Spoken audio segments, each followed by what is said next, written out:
E aí, moçada do Colégio Coração de Jesus, tudo tranquilo? Espero que sim. Mais uma vez com vocês, professor Samuel. E hoje nós vamos começar o capítulo 6 do livro 2. E esse próximo tema, esta aula e a outra aula, ela fecha a nossa aula sobre metabolismo energético. Nas duas primeiras aulas, nós falamos sobre respiração celular e falamos sobre fermentação. Esta aula de hoje e a próxima aula, nós falaremos sobre fotossíntese e quimiossíntese. O que acontece? O que eu tenho que pensar quando eu penso em metabolismo? Eu tenho que pensar em tipos de nutrição. E aí, dentro dessa questão da nutrição, eu tenho que pensar na energia que nós vamos utilizar para o metabolismo, né? Como que a gente vai obter essa energia? Eu tenho que pensar que essa energia ela vem da quebra de moléculas orgânicas, principalmente carboidratos. Lembram? Lá na respiração celular, na fermentação, nós utilizamos o quê? Glicose.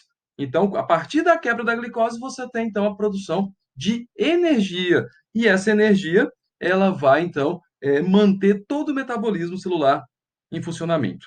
Mas como que os seres vivos obtêm essas moléculas orgânicas? Galera, é fácil. Quando a gente está com fome, nós comemos alguma coisa, né? Essa época de quarentena tem até que tomar cuidado para não comer demais, né? Tem que se alimentar bem. Não adianta ficar comendo só lanche, lanche, lanche, lanche, lanche. Tem que fazer uma dieta bem equilibrada.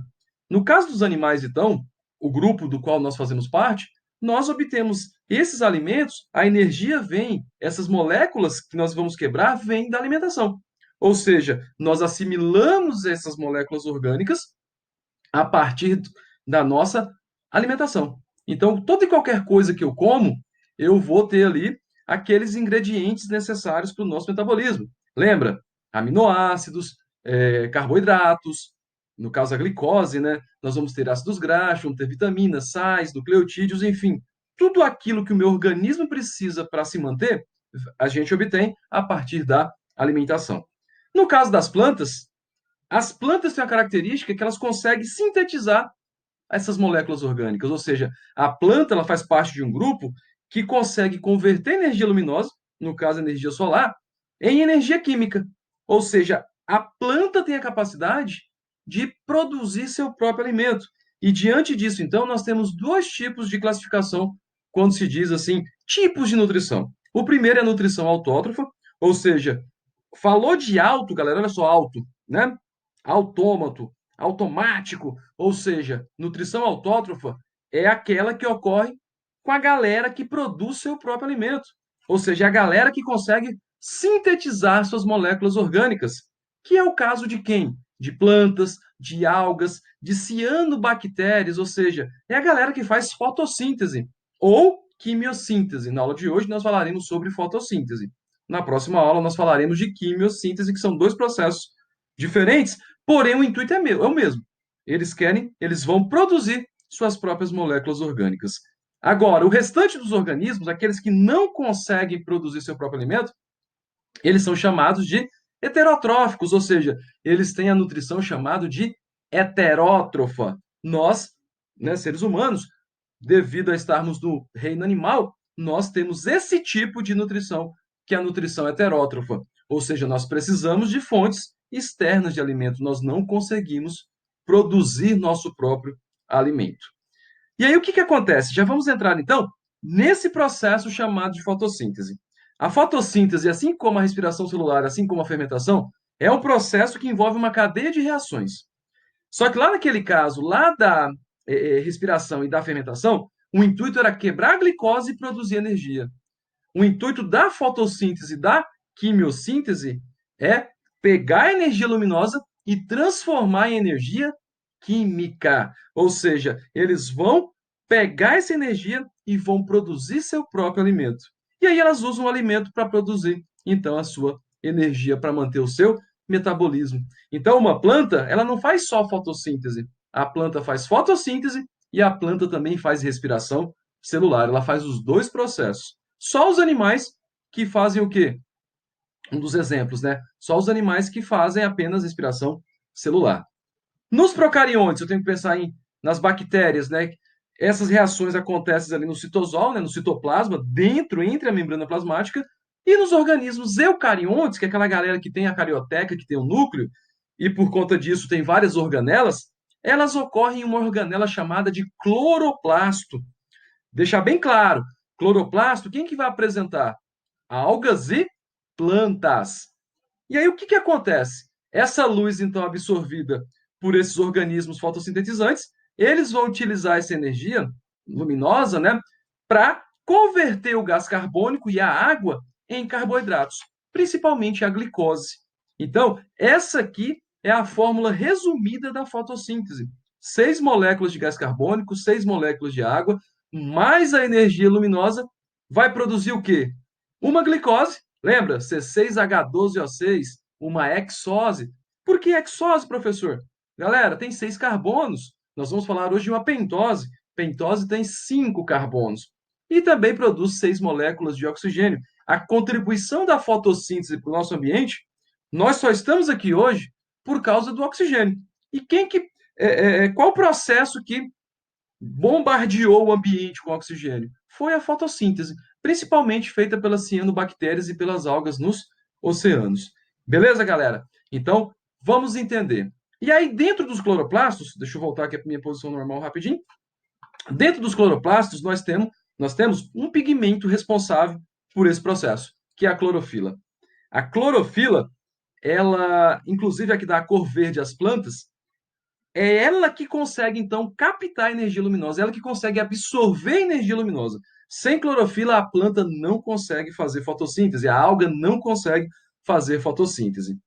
Nos procariontes, né, fotossintetizantes, como as cianobactérias, que eu acabei de dar o exemplo ali atrás, ela está ali solta no citoplasma, né?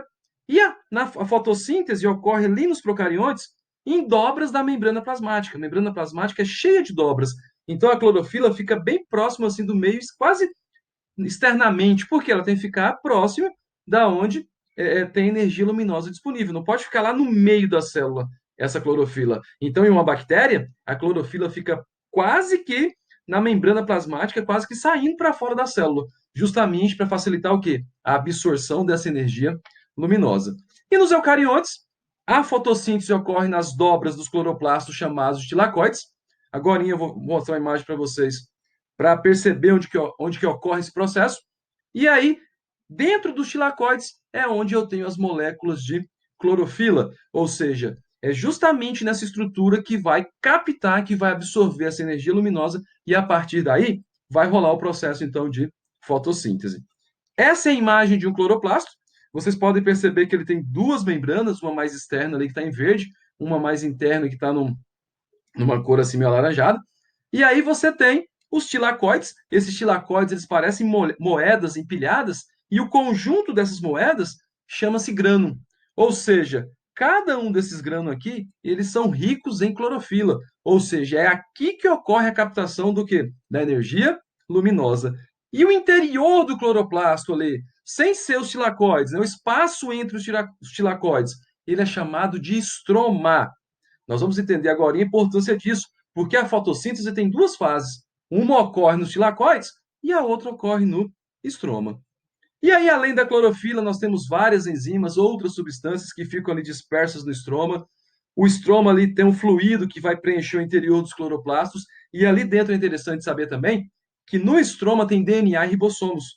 Por quê? O cloroplasto ele é uma organela que ele consegue se duplicar sozinho, ele consegue sintetizar suas próprias proteínas.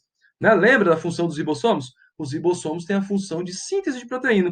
Então, o cloroplasto, teoricamente, segundo algumas teorias, ele, em algum momento lá no passado, ele foi uma bactéria. Uma bactéria que fazia o quê? Fotossíntese.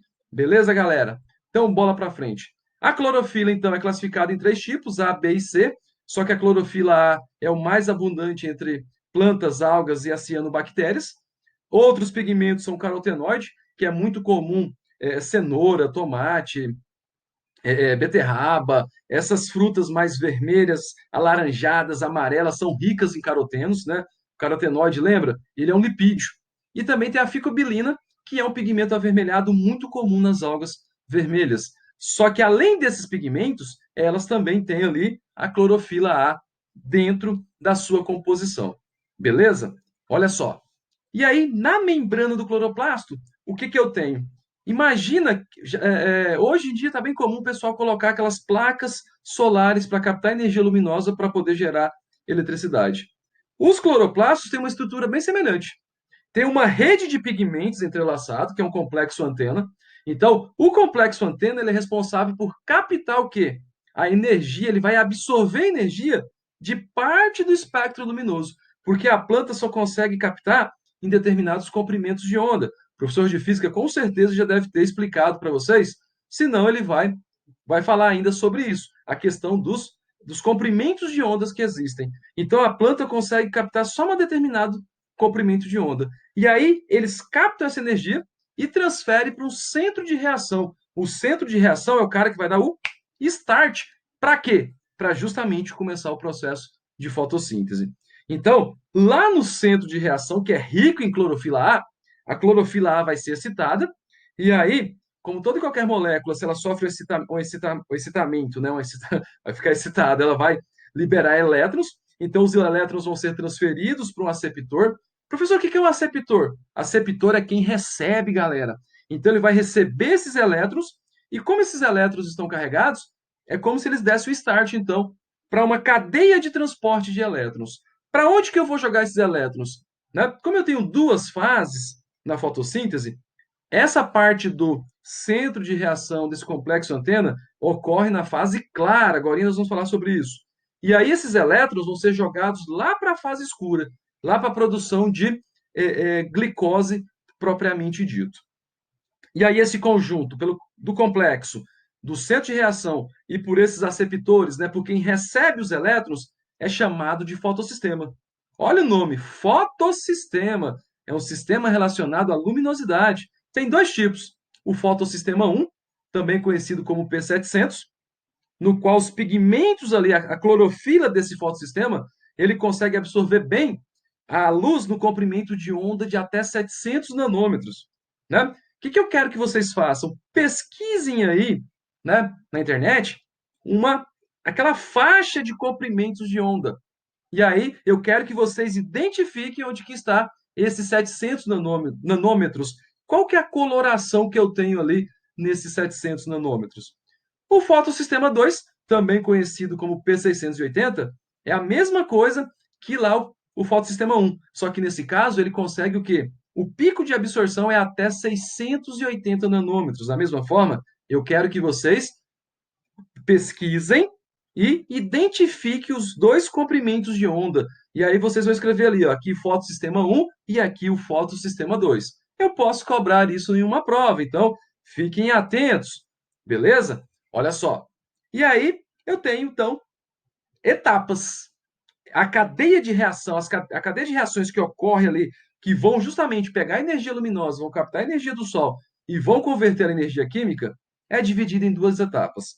Uma fase chamada clara, como o próprio nome já diz, ela precisa da energia luminosa, e uma fase escura. A etapa fotoquímica, ou a fase clara, é aquela fase que realmente vai ter absorção da luz, precisa da luz para isso, e ela vai produzir ATP. Né? Produz um pouquinho de ATP, até porque esse ATP vai ser utilizado para ativar a segunda fase, que é a fase chamada de etapa química, ou fase escura. O que acontece na fase escura? É justamente a fase onde eu vou ter a produção da glicose. É como se fosse assim, a fase fotoquímica, né, a fase clara, ela produz os substratos, envia lá para a fase escura, né, para a fase química, e a etapa química, então, vai construir a molécula de glicose. Nós vamos ver isso ao longo das etapas para entender. Então, resumindo, o que uma planta precisa para fazer fotossíntese? Água, olha só, H2O, o oxigênio vai ser jogado para fora, a contribuição dela para a natureza é o oxigênio, e esses hidrogênios vão lá para a fase escura. E uma outra coisa também, quando a planta, depois nós vamos estudar isso mais para frente, a planta faz transpiração. Quando ela joga fora o oxigênio, ela captura gás carbônico.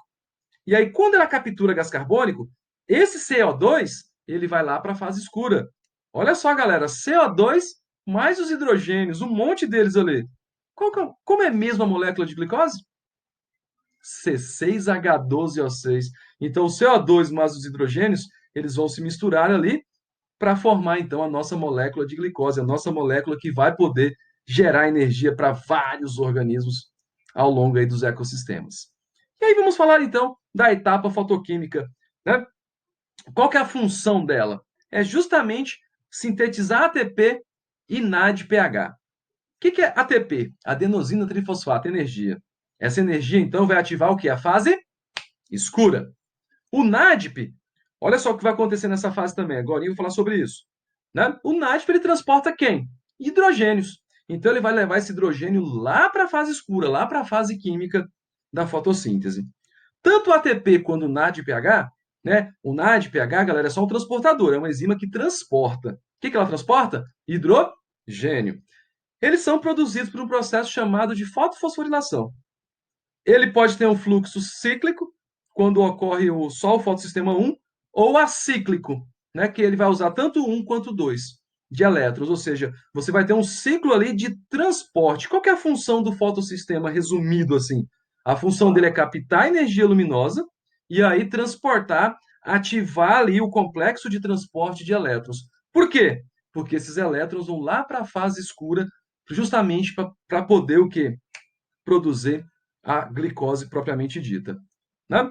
E aí o que acontece? Essa cadeia transportadora que tem na fase clara, ela funciona de modo semelhante lá à cadeia respiratória. Lembra lá na respiração celular? A cadeia respiratória era responsável por quê?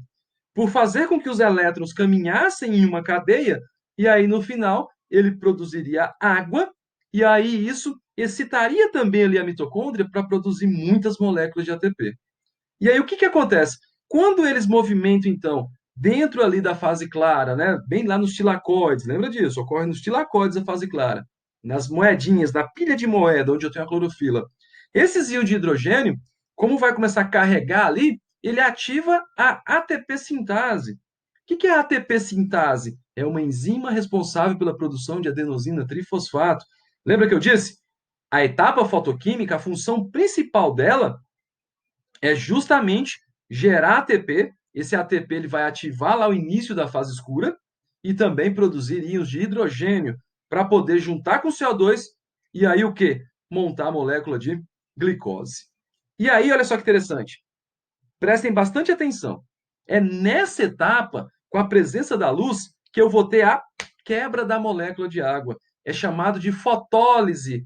Analise a palavra. Lise é quebra. Foto é luz. Ou seja, é a quebra da molécula de água na presença de luz. E aí o que acontece?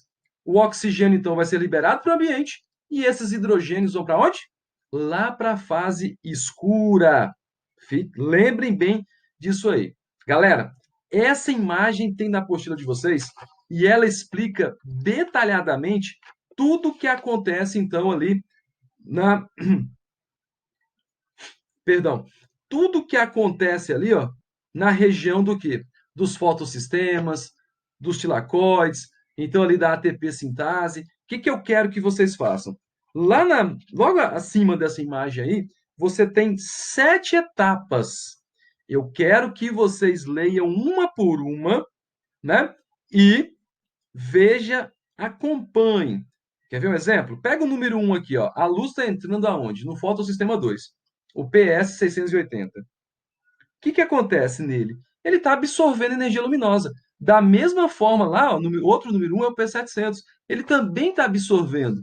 Olha só aqui embaixo. Fotólise da água, o número 5.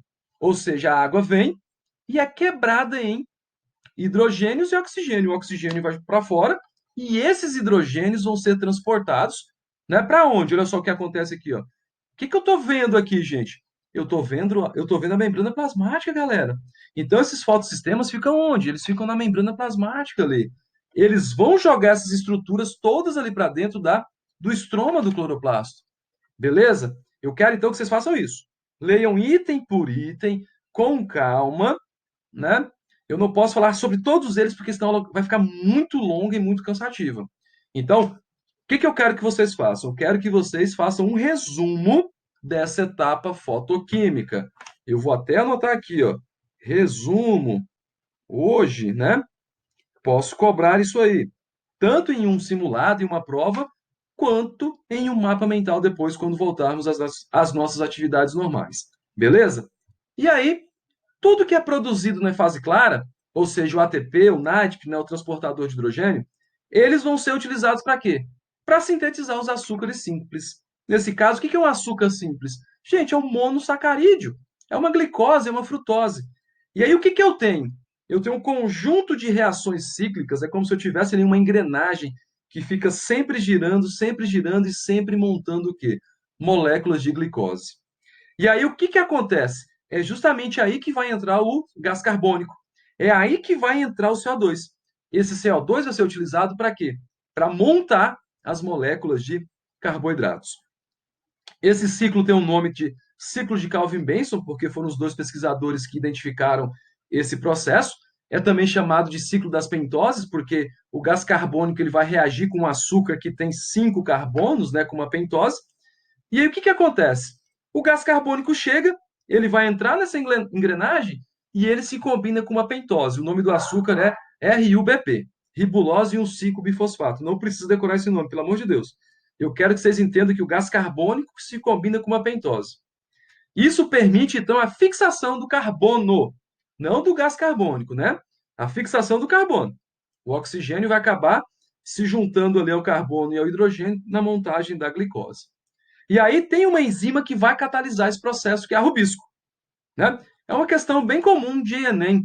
Qual o nome da enzima encontrada em vários seres vivos que é importantíssima para a fotossíntese, que é importantíssima para a fixação de carbono? É a rubisco.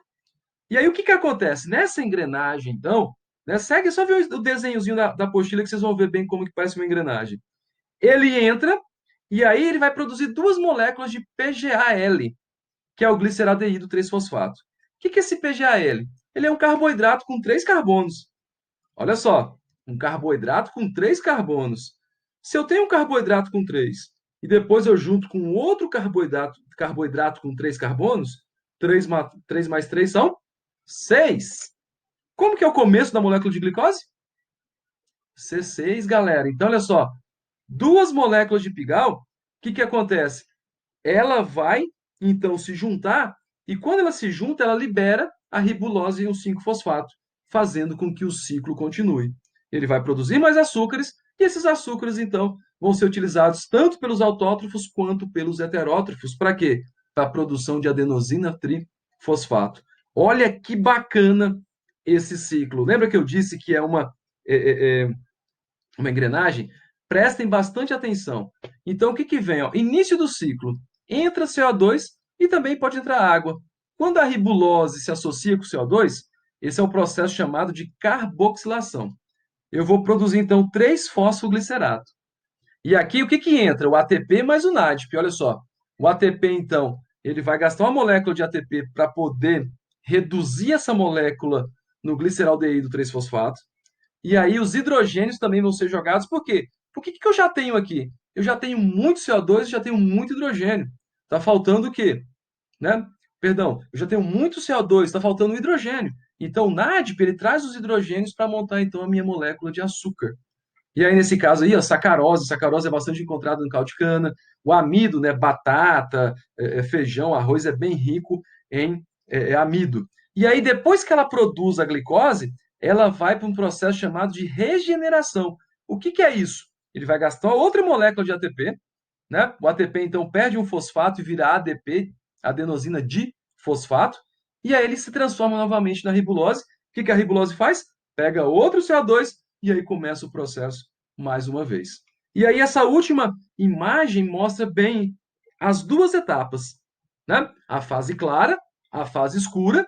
Na fase clara, então, eu tenho a captação da energia luminosa, eu tenho a quebra da molécula de água, eu tenho a produção de ATP e tenho a produção dos hidrogênios para jogar onde? O ATP e os hidrogênios lá para a fase escura. Galera, um detalhe: a fase escura não é que ela acontece de noite, ela acontece de dia mesmo. Ela só não precisa de energia luminosa, só isso, né? Não é, ela está acontecendo. A planta está constantemente fazendo os dois processos ao mesmo tempo, beleza? De dia, o sol quente que em Cuiabá, meio-dia, a planta está no 12 fazendo fotossíntese, as duas etapas. Não precisa ser no escuro. Então, a fase química aqui, ó, fixação de carbono, né? O carbono junto com a ribulose, forma os compostos intermediários, forma a pigal vira o amido, né? Pode produzir aminoácidos e ácidos graxos também, mas aí vai ter um gasto energético elevado. E aí o ciclo começa mais uma vez. Beleza? Então, olha só. Vou pegar aqui rapidinho, vamos resolver um exercício aqui. A questão 2 lá da página 23, beleza? A seguir são citadas duas estruturas presentes nos cloroplastos e depois algumas características relativas a essas estruturas, né? Um tilacoide e dois estroma. Então você tem que ler aqui eles e colocar um, dois, um. Olha só. Item 1. A luz absorvida pelo pigmento é transformada em energia química. Onde que ocorre isso? Onde que eu tenho a clorofila? Nos tilacoides. Então eu coloco o número 1. Segundo item aqui. Enzimas catalisam a fixação do carbono. Onde que ocorre a fixação do carbono? Está aqui o desenho, está aqui a imagem. Na etapa química, ou seja, lá no estroma, lá no interior do cloroplasto. Número 2. Terceiro item. Parte do gliceraldeído 3-fosfato resulta na produção de amido. Também na fase escura, né? Ou seja, a produção de glicose. Onde que ocorre? No estroma. Né? Número 2 também. E último item, a oxidação de moléculas de água produz elétrons, íons, hidrogênio e oxigênio. Onde que ocorre isso? Na fase clara, lá nos tilacoides. Número 1. Então, a alternativa correta, letra A, 1, 2, 2, 1. E a questão 3 fala o seguinte: o processo fotossintético ocorre em duas etapas, a fase clara e a fase escura. Nas angiospermas, a fotossíntese ocorre nos cloroplastos. Angiospermas, galera, é o grupo de plantas que tem flores. Toda planta que tem flor é chamada de angiospermas. Isso é um assunto que vocês verão no segundo ano, beleza? Então, assim, o que ele pede para mim? Observando o esquema apresentado, é correto afirmar que. O que ele mostra para mim? Membrana interna, membrana externa. Número 1, são os tilacoides, né, o grano ali. E número 2, o estroma. Letra A. A fotólise da água ocorre em 1. Acabei de falar sobre isso na questão anterior. Já dei a resposta correta. Então, questão 3, alternativa A. Galera, por hoje é só. Façam os exercícios da apostila todos, por favor. E eu fico aqui no aguardo de dúvidas. Não tem ninguém aí do primeiro ano mandando dúvida para mim, hein? Pelo amor de Deus, galera, vamos aproveitar o tempo. Não desperdice seu tempo. Vamos aproveitar aí durante essa quarentena. Abraços e até a próxima aula, onde falaremos de quimiossíntese. Valeu!